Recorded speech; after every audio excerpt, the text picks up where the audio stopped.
নমস্কার, খাও আর ঘরে চ্যানেলে আপনাদের সকলকে জানাই সুস্বাগতম। আশা করি সকলেই ভালো আছেন এবং সুস্থ আছেন। আজকে বানাবো ইলিশ মাছের পোলাও। তাই প্রথমেই নিয়ে নিয়েছি চাল। আমি এই মাঝারি সাইজের কাপের 2 কাপ চাল এখানে নিয়েছি। প্রথমেই চালটাকে আমি ঘণ্টাখানেকের জন্য একটুখানি ভিজিয়ে রাখবো। তাতে করে হবে কি, চালটা যদি ভিজিয়ে রাখি তাহলে পোলাওয়ের যে ভাতটা হবে খুব সুন্দর একদম ঝরঝরে হয়ে যাবে। তাহলে এই যে চালটা এবারে আমি ভিজিয়ে নিয়েছি, এদিকে চালটা ভেজানো থাক। আর এদিকে এবারে আমি ইলিশ মাছটা তৈরি করে নিই। এখানে আমি 3 পিস ইলিশ মাছ নিয়েছি। আপনারা বেশি যদি ইলিশ মাছ নেন তাহলে সেই পরিমাণে চাল আর মশলার পরিমাণটা একটু কম বেশি করে নেবেন। তো প্রথমেই আমি নিয়ে নিচ্ছি এখানে এই বড় চামচের 3 চামচ টক দই। টক দইটাকে আমি একটুখানি ছাঁকনির মধ্যে দিয়ে জলটা ভালো করে ঝরিয়ে রেখেছিলাম। দিয়ে দিলাম সামান্য একটু হলুদ আর স্বাদ মতন লবণ, আর একটুখানি লঙ্কার গুঁড়ো আর হাফ চামচ মতন জিরের গুঁড়ো। এইটাকেই আমি ভালো করে একটুখানি মাখিয়ে নিচ্ছি। প্রথমে ইলিশ মাছের পোলাও কিন্তু বানানো খুব বেশি কঠিন নয়, একদম সহজ রেসিপি, আর খেতেও হয় খুব সুন্দর। এইবার এই মাছগুলোকে আমি এই দইয়ের মধ্যে মশলা যা মাখিয়েছি সেইটাকে ভালো করে মাছের গায়ে মাখিয়ে নিচ্ছি। এই যে ভালোভাবে একদম সুন্দর করে ভালো করে মাছটাকে একদম মাখিয়ে নিতে হবে। মশলাগুলো মাখানো হয়ে গেছে, এবারে কিছুক্ষণের জন্য একটু ঢাকা থাক। তারপরে ওইদিকে আমি বাকি কাজগুলো সেরে নিই। কড়াইয়ে দিয়ে দিলাম সর্ষের তেল। ওই যে বলেছি, সর্ষের তেল ছাড়া এসব মাছ মাংসগুলো বাঙালির ঠিক একটা ভালো জমে না, তাই না? তেল গরম হয়ে গেছে। এইবার এই যে মাছগুলো যে আমি মাখিয়ে রেখেছি এগুলোকে একটু হালকা করে আমি তেলে ভেজে নেব। আর এই মাছগুলো খুব বেশি একদম কড়া ভাজা করতে হবে না। খুব কড়া ভাজা করলে তাহলে কিন্তু মাছের টেস্ট অত ভালো লাগবে না। একটু হালকা করে কম আগুনে একটু হালকা করে ভেজে নিতে হবে।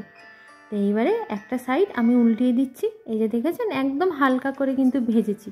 আর এখানে গ্যাসের ফ্লেমটা একদম কম রাখতে হবে। তো এক সাইড যখন মাছটা ভাজা হয়ে গেছে, ওই যে বাকি যে মশলাটুকু ছিল সেটা আমি মাছের মধ্যেই দিয়ে দিলাম। এইবারে আস্তে আস্তে এই মশলাটাকে এই মাছের সাথে কষিয়ে নিতে হবে। এই যে দেখেছেন, এবারে কিন্তু একটু জলও বেশ বেরিয়েছে, যেহেতু টক দই দেওয়া আছে তো সেই জন্য একটু জল বেরোবে। তো এইটাকে এবারে আমি আস্তে আস্তে মাছের সাথে কষিয়ে নিচ্ছি। আর একটুখানি সময় ঢাকা দিয়ে রাখি, তাহলে মাছগুলোও বেশ মশলাটার সাথে সিদ্ধ হয়ে যাবে। এই যে দেখুন হয়ে এসছে। এই যে এক সাইড আমি আরেকবার করে হালকা করে উল্টিয়ে দিচ্ছি। এখানে কিন্তু মাছগুলো ভেঙে যাওয়ার খুব ভয় থাকে, তো হালকা হালকা করে একদম আস্তে আস্তে নাড়িয়ে চাড়িয়ে নিতে হবে। ব্যাস হয়ে গেছে আমার ইলিশ মাছগুলোর ভাজা করা। আর মশলাটাও বেশ ইলিশ মাছের সাথে ভাজা হয়ে গেছে। তো এই তেলেই আমি এবারে পোলাওয়ের ভাতটাকে দিয়ে দেবো। তো প্রথমে আমি গোটা গরম মশলা ফোড়ন দিচ্ছি। দিলাম 2টো তেজপাতা, দারচিনি, সামান্য কয়েকটা লবঙ্গ আর 2-3টে এলাচ। তো মশলাটা আমি একটুখানি ভাজা করে নিই। এই যে দিলাম এবারে 1 চামচ মতন আদা বাটা। ব্যাস, আর অন্য কোনো মশলা কিন্তু এখানে লাগবে না এই পোলাওয়ের জন্য। এবার ওই পোলাওয়ের চালটা জল ঝরিয়ে রেখেছিলাম, চালটা এবারে আমি দিয়ে দিলাম। এইবারে আমি ওই 2-3 মিনিট ধরে এই চালটাকে এই মশলার সাথে একটুখানি ভাজা ভাজা মতন করে নেব। এই ইলিশ মাছের বদলে কিন্তু আপনারা বড় কাতলা মাছ বা চিংড়ি মাছ দিয়েই এই একই প্রসেসে এই পোলাওটা রান্না করতে পারেন। খেতেও কিন্তু সেটাও খুব সুন্দর হয়। এবারে আমি দিয়ে দিচ্ছি সামান্য একটুখানি হলুদ। হলুদটা দিলে পোলাওয়ের রঙটা কিন্তু খুব সুন্দর আসবে। এই যে দেখেছেন, একটুখানি বেশ হলদে হলদে হয়েছে। আর আমি দিলাম 1 চামচ মতন ঘি। ঘিটা যদি কেউ পছন্দ না করেন তাহলে না দিলেও কিন্তু কোনো ক্ষতি নেই। আর দিয়ে দিচ্ছি একটা কাঁচা লঙ্কা। কাঁচা লঙ্কাটা কিন্তু আমি তেলে ফোড়ন দিইনি, দিলাম এখন।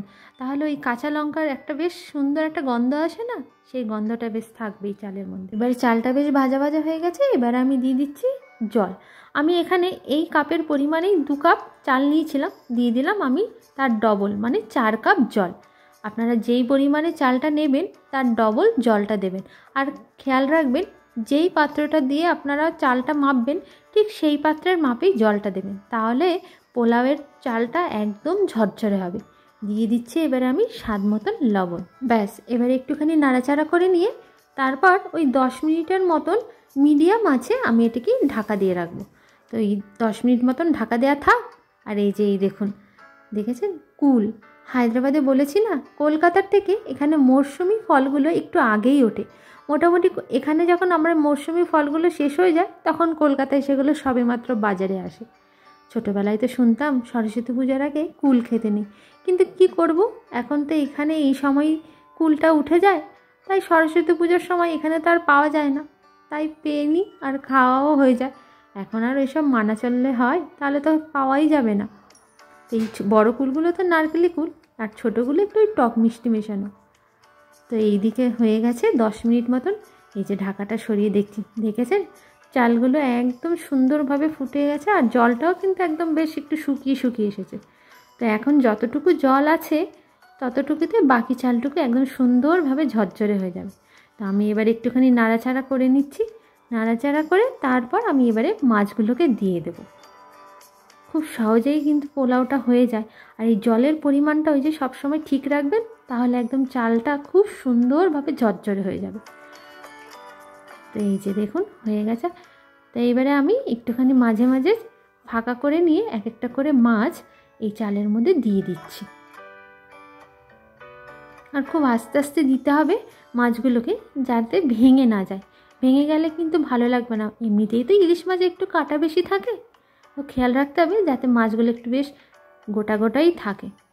তো এইভাবে সরিয়ে সরিয়ে এক একটা করে মাছ আমি দিয়ে দিলাম। আর এই মাছের উপরে এবার আস্তে করে আরেকটুখানি চালগুলোকে আমি ঢাকা দিয়ে দেবো, ব্যাস। আর যেইটুখানি বাকি জল আছে সেইটুখানি জলেই বাকি রাইসটুকু একদম সুন্দরভাবে হয়ে যাবে। তো এই সময় কিন্তু গ্যাসের আগুনটা একদম কম রাখতে হবে, তা না হলে নিচের দিকে ভাতটা পুড়ে যাবে। তো এইবারে আমি আরও ওই 10 মিনিটের মতন একটুখানি ঢাকা দিয়ে রেখে দেব। ঢাকা দেওয়া থাক 10 মিনিট মতন। 10 মিনিট পরে এই দেখুন আমার পোলাও, দেখেছেন একদম সুন্দরভাবে কিন্তু ভাতটা হয়ে গেছে। আর উপর থেকে আমি একটুখানি কাঁচা লঙ্কা আরও 2টো দিয়ে দিয়েছিলাম, তাতে করে খুব সুন্দর একটা ফ্লেভার আসবে। তাহলে দেখলেন তো কত সহজেই বানানো হয়ে যায় ইলিশের পোলাও, আর খেতেও কিন্তু হয় এটা খুব সুন্দর।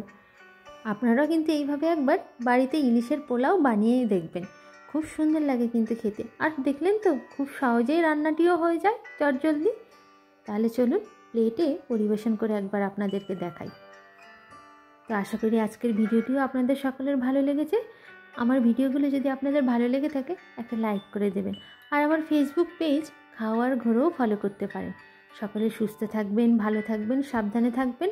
দেখা হচ্ছে খুব শীঘ্রই খাওয়ার ঘরে চ্যানেলের নতুন আরও একটি ভিডিও নিয়ে।